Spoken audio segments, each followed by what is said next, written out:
52% ఉన్న వాళ్ళు కేంద్ర కేబినెట్ మంత్రులుగా బీసీ కులస్తులు ఎందుకు ఉండట్లే? ఎప్పుడైనా క్వశ్చన్ చేసుకున్నారా మీరు? వాళ్ళకు 30 మార్కులు వచ్చినా జాబ్ వస్తుంది, నాకు 90 మార్కులు వచ్చినా జాబ్ వస్తలేదు. సో ఈ రిజర్వేషన్ అనేది ఎందుకు పెట్టిర్రా? రిజర్వేషన్ లేకుండా జాబ్ కూడా చూపిరా నువ్వు, అప్పుడు మాట్లాడతా అని చెప్పేసి ప్రతి వీడియోల కింద కామెంట్లు మనం రెగ్యులర్గా చూస్తూనే ఉంటాం. సో ఇంకా మనం రిజర్వేషన్ ఎట్లా స్టార్ట్ అయింది, ఏమైందన్న దాని గురించి ఇలా డీటెయిల్గా మాట్లాడుతున్నాం.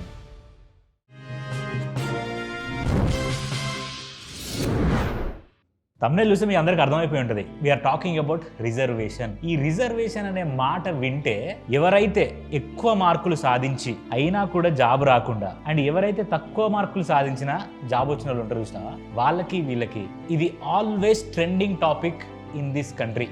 మన భారతదేశంలో రిజర్వేషన్ అనేది ఒక హాట్ టాపిక్, ట్రెండింగ్ టాపిక్, అది ఆల్వేస్ రన్ అవుతూనే ఉంటుంది. కానీ ఇక్కడ మనం అసలు ఈ రిజర్వేషన్ అనేది ఎందుకు వచ్చింది? ఇప్పుడు రిజర్వేషన్ అనగానే మనకు గుర్తుకొచ్చే క్యాండిడేట్ ఎవరు?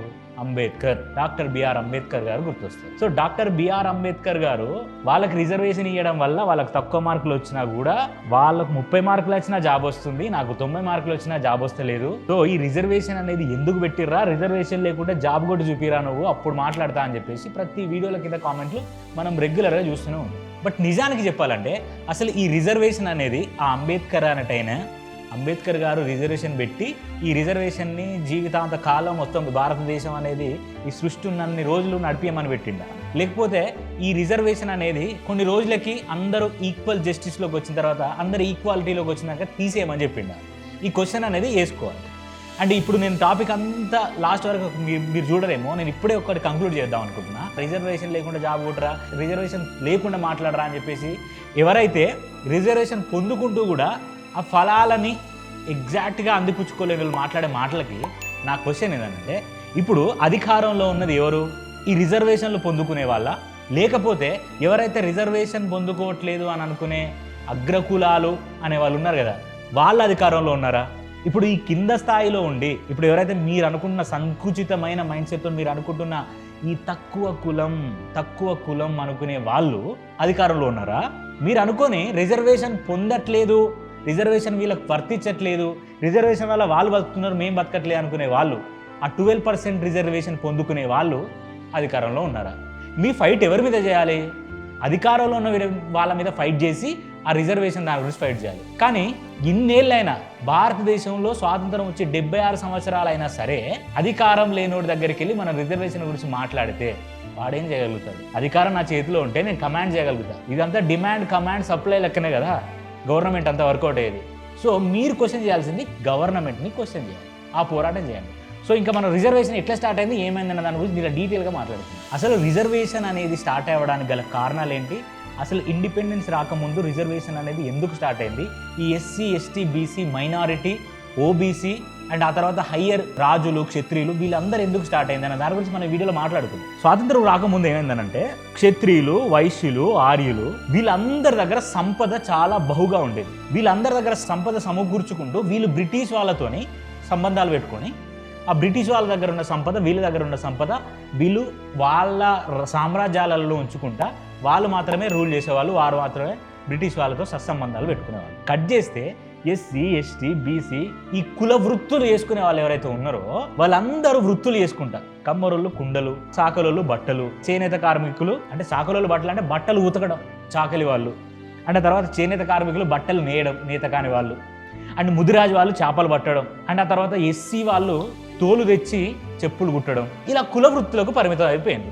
వాళ్ళని వృత్తులకు వాడుకుంటూ ఎవరైతే ఈ సంపద సృష్టించుకునే వాళ్ళు ఉన్నారో వీళ్ళందరూ ఎడ్యుకేషన్ని, చదువుని వాళ్ళ చేతిలో పెట్టుకున్నారు. వాళ్ళ చేతిలో పెట్టుకోవడం వల్ల ఇంతమంది ఎస్సీ, ఎస్టీ, బీసీ, మైనారిటీ వాళ్ళు ఎవరైతే ఉన్నారో ఈ కుల వృత్తులు చేసుకునే కులాలన్నీ అట్టడుగున పడిపోయినాయి. వాళ్ళకు చదువు లేకుండా వాళ్ళు దేనికి పనికిరారు, మీరు ఈ పని చేసుకుంటూ ఉండాలి అని అన్నప్పుడే ఈ కాన్స్టిట్యూషన్లో రిజర్వేషన్ అనేది స్టార్ట్ అయింది. ఇప్పుడు ఎవరైతే బీసీ కులస్తులు రిజర్వేషన్ పొందుకునే వాళ్ళు ఉన్నారో వాళ్ళకి ఇప్పుడు ఇదేదైతే ఈ రిజర్వేషన్ని ఎట్లా మనం దాన్ని అందిపించుకోవాలి? గవర్నమెంట్లో ఇప్పుడు కాన్స్టిట్యూషన్లో మనకు రిజర్వేషన్ ఉన్నా కూడా, పర్సంటేజ్ ఉన్నా కూడా ఈ గవర్నమెంట్ మనకి ఎందుకు ఇవ్వట్లే, ఎలా ఇవ్వట్లే అని గవర్నమెంట్ని క్వశ్చన్ చేసేంత మైండ్ సెట్ లేకపోవడం వల్ల ఈ ల్యాక్ ఆఫ్ నాలెడ్జ్ అనేది జరుగుతుంది. 52% ఆఫ్ బీసీలు ఉన్నారు భారతదేశంలో. మరి ఆ 52% ఆఫ్ బీసీ పీపుల్కి అధికారం వచ్చిందా? ఇప్పటికీ 52% ఉన్న వాళ్ళు కేంద్ర కేబినెట్ మంత్రులుగా బీసీ కులస్తులు ఎందుకు ఉండట్లే? ఎప్పుడైనా క్వశ్చన్ చేసుకున్నారా మీరు? 52% ఉన్నారు కదా మీరంతా, మరి మీకు సమానంగా వస్తుందా? 28% ఉన్న ఎస్సీలు 78 సంవత్సరాలు అవుతుంది, ఇప్పటి వరకు ఒక్కడైనా ప్రధానమంత్రి అయ్యాడా? లేదు. 12% ఉన్న ఎస్టీలు, వాళ్ళు ఒక్కరైనా ప్రధానమంత్రి అయ్యారా? మరి 75 సంవత్సరాల క్రితం రాజ్యాంగం అనేది నిర్మించడానికంటే ముందు ఏం ప్రణాళిక ఉందంటే, కాన్స్టిట్యూషన్ ఓపెన్ చేసి చూసినా కూడా దాంట్లో ఏముంటుందనంటే, ఇది సామాజిక న్యాయం, సామాజిక సమానత్వం కోసం అని ఉంది, అంతేగాని ఆర్థిక సమానత్వం కోసం కాదు. అంటే ఎకనామికల్ ఈక్వాలిటీ కోసం కాదండి, ఇది సోషల్ ఈక్వాలిటీ కోసం పెట్టిన రిజర్వేషన్ పెట్టడానికి గల కారణాలు ఏంటంటే, ఇప్పుడు కులవృత్తులు వేసుకునే వాళ్ళు చదువుకి ఎలా దూరం అయ్యారో, సంపద వీళ్ళ దగ్గరే ఉండి ఈ ఎస్సీ ఎస్టీ బీసీ మైనారిటీలు చదువుకి ఎట్లా దూరమైనలో, ఇలాంటి రిజర్వేషన్ పెట్టి చదువు వాళ్ళకి సమానంగా చదువు చెప్పి, ఆ చదువులో భాగంగా వీళ్ళకు సొసైటీలో ఈక్వాలిటీ వచ్చిన తర్వాత, సామాజిక న్యాయం జరిగిన తర్వాత రిజర్వేషన్ తీసేయచ్చు అని వాళ్ళు పెట్టిన సిద్ధాంతం, అది కాన్స్టిట్యూషన్. సో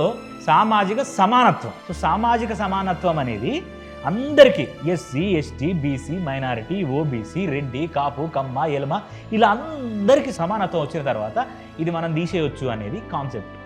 కానీ అక్కడే రాజకీయం పులుముకుంది. ఆ రాజకీయం పులుముకుని ఏం చేసిందనంటే, ఆ తక్కువోడిని ఈ ఎక్కువోడి స్థానంలో కూర్చోబెట్టడం వాళ్ళకు నచ్చలేదు. ఆ నచ్చకపోవడం వల్ల కులాలు ఉండాలి, కుల వృత్తులు నడవాలి, కులాలు వాడు అట్లుంటేనే నడుస్తుంది అని చెప్పేసి అన్నారు. ఇప్పుడున్న జనరేషన్ వాళ్ళ గురించి నేను ఇప్పుడు మాట్లాడుతున్నా.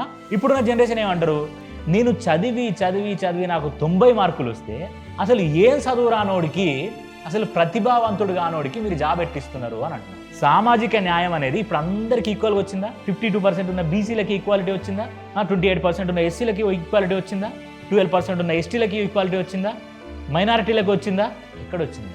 ఏమొచ్చింది? 10% ఉన్న ఎకనామికల్లీ వీకర్ సెక్షన్కి 12% ఆఫ్ రిజర్వేషన్ అనేది ప్రొవైడ్ చేసింది. Is that wrong? Is that bad? కాదు కదా. రిజర్వేషన్ పొందుకోకపోవడానికి గల కారణాలు ఏమున్నాయో చూడకుండా, సామాజిక సమానత్వం అనేది అందరికీ ప్రొవైడ్ అయిందా లేదా అని ఆలోచించకుండా, రిజర్వేషన్ ఆడోడు పెట్టిండు, ఆడు వీళ్ళకే పెట్టిండు, ఈడు వీళ్ళకే చేసిండు, ఆడు వాళ్ళకే చేసిండని ఇట్లా ఎట్లా మాట్లాడతారు?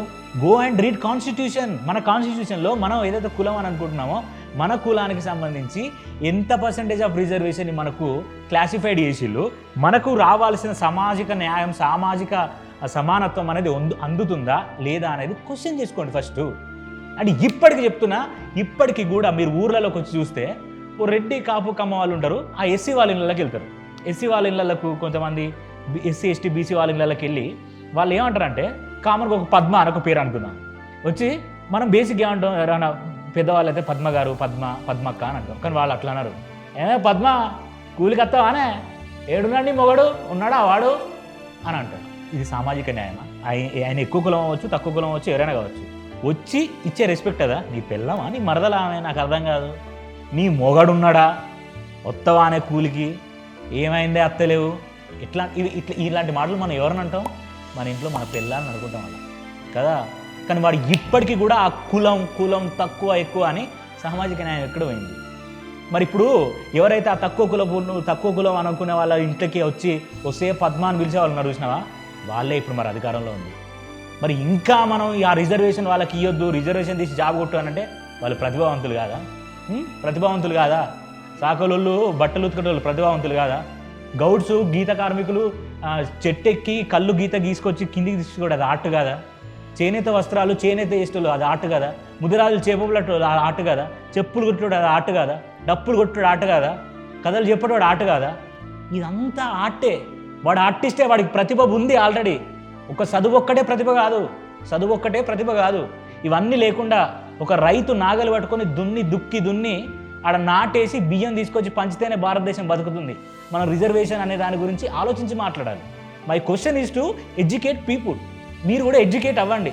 రిజర్వేషన్ అనేది వాళ్ళకి ఎక్కువ ఉన్నంత మాత్రాన వాళ్ళ సామాజిక న్యాయం అనేది, సమానత్వం అనేది ఈక్వల్గా జస్టిస్ అయిందా లేదా అనేది అర్థం చేసుకోకపోతే దానికి మనం ఏం చేయలేం. So please do understand that. Educate అవ్వండి, ఎడ్యుకేట్ చేయండి, సామాజిక న్యాయం కోసం మీరు పోరాడండి. ఈ సామాజిక సమానత్వాన్ని మీరు కూడా పోరాడి అందరికి ఇచ్చేసిన తర్వాత అందరూ ఈ సొసైటీలో అందరు ఈక్వల్గా ఉన్నప్పుడు రిజర్వేషన్ నాకొద్దు అని దమ్ముగా చెప్పేటోడు మీ ముందుకు వచ్చి నిలబడతాడు. అలాంటివి చేయడానికి ప్రయత్నం చేయండి. అంతేగాని ఏ రిజర్వేషన్ ఉంది కదా, రిజర్వేషన్ ఇచ్చిన వాళ్ళకే వీళ్ళకే అని ఇట్లాంటి వైలెంట్ మైండ్ని ఎక్స్ప్లాయిట్ చేయడానికి క్రియేట్ చేసుకోకండి. This is my humble request. We are Indians, మనమంతా భారతీయులమే. కానీ మనకు తెలియకుండానే మత రాజకీయాలు, కుల రాజకీయాలు, రాజకీయ కోసం, రాజకీయ స్వలాభాల కోసం వీళ్ళు పెట్టి ఈ రిజర్వేషన్ ఇంకా కంటిన్యూ చేస్తూ ఈ సామాజిక సమానత్వాన్ని మనకు అందించకుండా కులాల మీద, మతాల మీద రాజకీయాలు చేస్తున్నారు. India is not working on only constitution. This is only work on రాజకీయం. This is only work on politics. ఇంతే చెప్పాలనుకున్నాను నేను. Thanks for watching. Jai Hind.